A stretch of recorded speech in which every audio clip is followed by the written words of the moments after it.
हर इंसान के अंदर एक नेचुरल इंस्टिंक्ट है अपने पार जाने की, और जो वो है उससे ज्यादा बनने की। ये इंस्टिंक्ट हमें दिखती है हमारी भक्ति, नशों की टेम्पटेशन, प्यार की चाह और इवन हमारी एडवेंचर सीख करने की डिजायर में।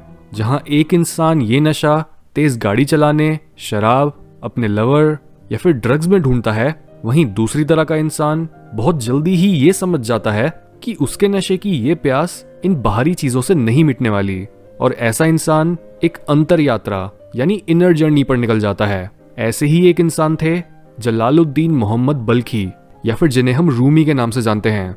रूमी के जितना नशे का शौकीन शायद ही कोई दूसरा कवि हो।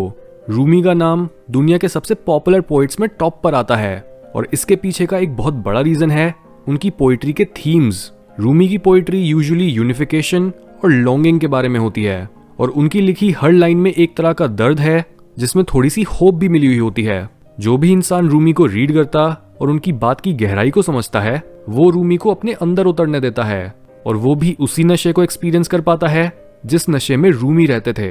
रूमी बोलते हैं कि मैंने वो शराब पी ली है जो आत्मा के बर्तन में मिलती है। उसके नशे में मैं अपना सारा संतुलन खो चुका हूँ। वो आग की तरह है जिसने मेरे दिल की गहराइयों को रोशन कर दिया है। नशा हर इंसान की असलियत को बाहर ले आता है। अगर एक इंसान के अंदर अच्छाई भरी हुई है तो 2 पैक के बाद वो बाहर आने लगेगी, और अगर किसी इंसान में गुस्सा भरा पड़ा है तो वो भी नशे में अपने सबसे खतरनाक रूप में आ जाएगा। इसी तरह रूमी जिस नशे को करने की बात कर रहे हैं, वो नशा आम ठेकों और मार्केट में नहीं, बल्कि वो महान साधुओं की मौजूदगी में, खामोशी में, या फिर बस प्यार के सबसे उच्च स्तर पर ही मिलता है। रूमी बोलते हैं कि नशों के शौकीन बनो और एक राजा की तरह सबसे प्योर और सबसे महंगी शराब को ढूंढो, जिसमें किसी भी तरह के डर या फिर डिजायर की मिलावट ना हो। जब भी एक इंसान को इस तरह के नशे की तलब लगना शुरू होती है, तब फंडामेंटली उसकी अनईजीनेस आ रही होती है उसकी सच जानने की इच्छा से। जहां कई लोग अपनी पूरी जिंदगी ही झूठ की धुंध में सोते हुए ही काट देते हैं, वहीं सच की तलाश करने वाले अब उठना चाहते हैं। लेकिन हमारा दिमाग कुछ इस तरह से बना हुआ है कि जब तक हम उसे किसी तरह के नशे से शांत नहीं कर लेते, तब तक हम अपनी सेंसरी परसेप्शन के पार नहीं जा पाते, और जब तक हम अपनी सेंसेस के पार नहीं गए, तब तक समझ लो कि हमें सच की प्राप्ति भी नहीं हुई। इसी वजह से ये नशा जरूरी है।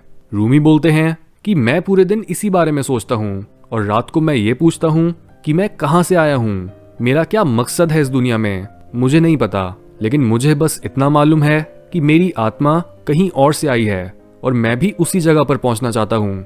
मेरा ये नशा किसी दूसरी मधुशाला में शुरू हुआ था, और जब मैं वहां वापस पहुंचूंगा तब मेरा सारा नशा उतर जाएगा। मैं एक चिड़िया की तरह हूँ जो किसी दूसरे देश से उड़कर आई है। अब समय आ रहा है कि मैं वापस से अपने घर की तरफ उड़ चलूं। लेकिन कौन है ये जो मेरे कानों से मेरी आवाज को सुन रहा है, मेरे मुंह से शब्दों को बोल रहा है? कौन देख रहा है मेरी आंखों से? क्या है आखिर मेरी आत्मा? मैं ये पूछने से रुक नहीं पा रहा। अगर मुझे जवाब का बस एक घूंट मिल जाए तो मैं इस शराबियों की जेल से बाहर निकल पाऊंगा। ना मैं अपनी मर्जी से यहाँ पर आया था, और ना ही मैं अपनी मर्जी से जा सकता हूँ। जो मुझे यहाँ पर लाया है वो ही मुझे घर तक लेकर जाएगा। यहाँ रूमी अपने उस फेज के बारे में बात कर रहे हैं जब उनमें अपनी एग्जिस्टेंस की सच्चाई को जानने की भूख शुरू हुई थी। वो बोलते हैं कि हम अपने असली घर में नहीं हैं।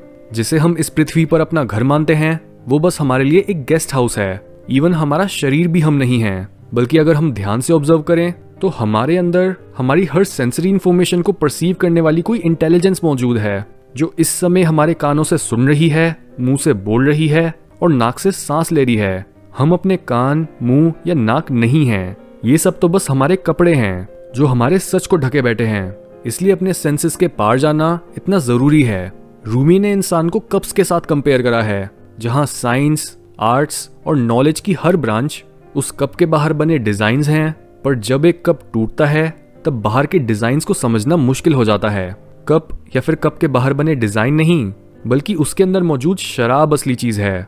इस शराब को पीकर ये समझो कि कौन सी चीज अनंत है और तुम्हें किस चीज का पीछा करना है। जो भी इंसान जीवन के सबसे गहरे क्वेश्चंस पूछता है, उसे ये पता होता है कि वो जो भी कर रहा है और जो भी सोच रहा है वो सच नहीं है। और एक तरह की विजडम ऐसी भी है जो अभी उसे नहीं मिली है। अगर तुमने पूछा तो समझो तुमने आधा जान भी लिया।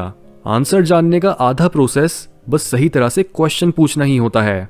लेकिन बहुत से लोग तो कप यानी शरीर और लिमिटेड नॉलेज को ही पूछते रहते हैं। पर जो लोग शराब और उस शराब को पकड़े हुए फिजिकल कप के बीच का डिफरेंस जानते हैं, वो ही सबसे बड़े शराबी होते हैं और सिर्फ उन्हें ही दुनिया का सच पता होता है। दो तरह के लोग एक सेम ब्रेड के टुकड़े को बहुत ही अलग तरह से देखते हैं।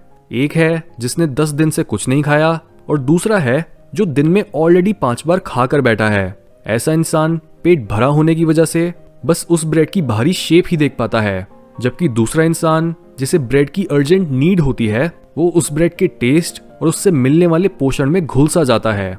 रूमी बोलते हैं कि तुम भी ऐसे ही भूखे इंसान की तरह बनो, खुद को सच जानने की भूख से भरो, और जब तुम्हारे अंदर इतनी ज्यादा भूख होगी तब तुम हर जीव में ही अपना दोस्त, हर खामोशी में गीत, हर काम में विश्राम और अपनी हर सांस में ही नशा ढूंढ पाओगे।